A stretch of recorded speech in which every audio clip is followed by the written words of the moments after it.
I'm Natasha from Dan's Modelworks, and today I'm starting my 10th kit, which is the F-117A Stealth Fighter in 1/144th scale by Revell. I mainly like this kit for its odd shape.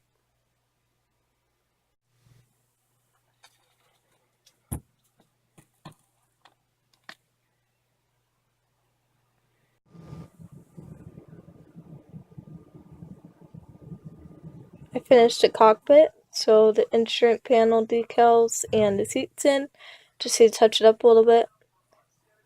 And I've started to paint, that's stuck, I've started to paint the landing gear and stuff. So, like, the landing gear bays are supposed to be white, and as you can see, the model is molded in black as a self-plane is supposed to be black, right? So, I've decided I will just spray paint over it black, but right now I need to paint the landing gear bays white, among other things, and then I'll put something in there, tape, maybe Play-Doh, when I spray paint the black again. So that fits nicely into this, which I've glued the part of the wings on already. So that fits nicely in there. It's pretty simple, right? So that looks, it's a weird shape, obviously, right? But that's pretty nice. A couple other things I have painted white already is her the landing gear, more doors, the stuff to hold some missiles or rockets on, and the middle of the wheels. It's spray painting time, and as you can see, right, this is in a very small size, 1/144 scale. So I'm trying to paint my stealth plane, right? So I'm painting it, I think it was like, it wanted me to paint it metallic black, but we found some, what do you call it, black trim that would do the job. So black on black, and because this plane was really derpy and stuff, it's like I have my landing gear bays as white.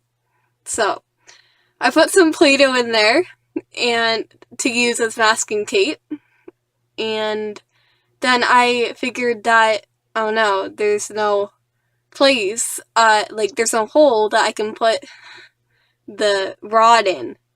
Like, even if there was one molded in the kit, it wouldn't have been, like, big enough for this anyway. So, I'm just really hoping this isn't gonna fall.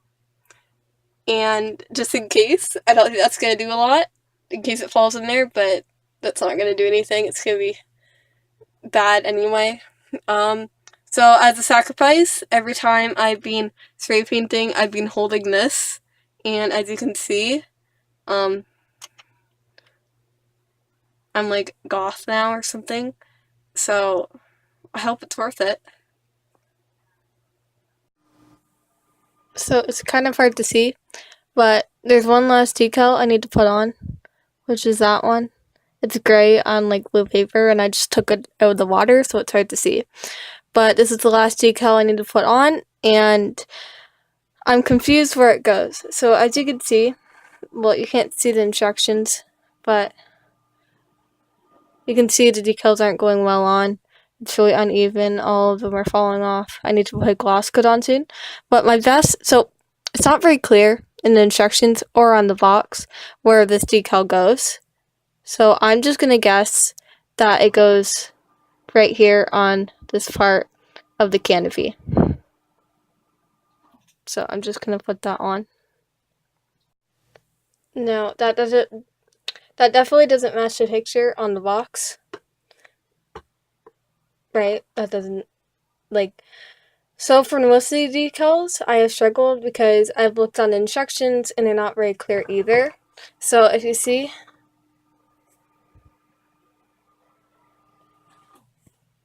like, I know most instructions are like this, but those numbers without a circle around them, so like 18 and 13, that's just vaguely where you're supposed to put the decals. And number 17 is that decal I just put on. And it's finished. At first I was excited to build this model, as it was my first kit in 1/144 scale. But throughout the build, I grew less enthusiastic.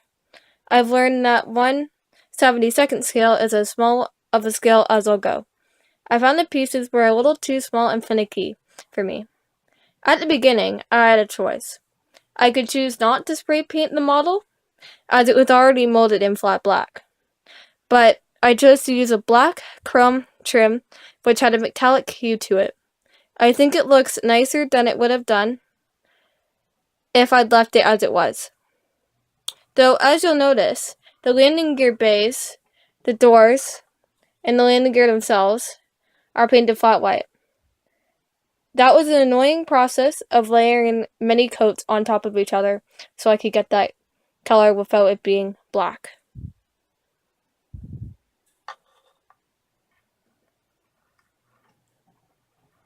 Also, I had a bit of trouble with a few decals not sticking, but I think you can hardly notice. I am happy though with how sharp it looks with the cockpit. I feel like it looks good with all the angles.